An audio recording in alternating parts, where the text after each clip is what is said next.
अस्सलाम वालेकुम friends, welcome to Laiba health tips. Viewers, मैं आपसे रिक्वेस्ट करना चाहती हूँ कि अगर आपने मेरे चैनल को सब्सक्राइब नहीं किया तो प्लीज़ सब्सक्राइब बटन पे क्लिक कर दीजिए और वीडियोस को लाइक और शेयर भी कर दिया कीजिए। Thank you.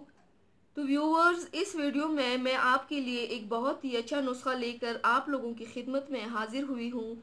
ये नुस्खा बालों को साफ़ करने का है। इससे आप अपने चेहरे के बालों को बहुत ही आसानी से साफ़ कर सकेंगे, वो भी बिना तकलीफ के। और इस नुस्खे पर आपके पैसे भी कम खर्च होंगे।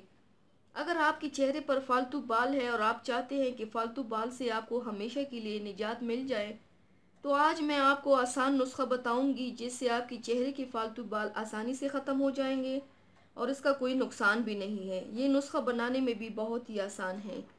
वो टोटका ये है कि सादा पानी लेकर थोड़ा नमक डाल दें और किसी सूती कपड़े से उसे फालतू बालों पर कुछ देर के लिए मलें। इसके इस्तेमाल से इंशाल्लाह फालतू बाल ख़त्म हो जाएंगे। बेस्ट रिज़ल्ट इसका आएगा, इसे ज़रूर ट्राई कीजिएगा। तो व्यूवर्स, ये थी मेरी आज की वीडियो। उम्मीद करती हूँ आप सबको पसंद आई होगी। मेरी वीडियो को लाइक और शेयर ज़रूर कीजिएगा। मुझे फ़ीडबैक ज़रूर दीजिएगा। मेरे चैनल को सब्सक्राइब करना मत भूलिएगा। अपना बहुत ज़्यादा ख्याल रखिएगा। मुझे दुआओं में याद रखिएगा। कल मिलते हैं एक नई वीडियो के साथ। अल्लाह हाफिज़।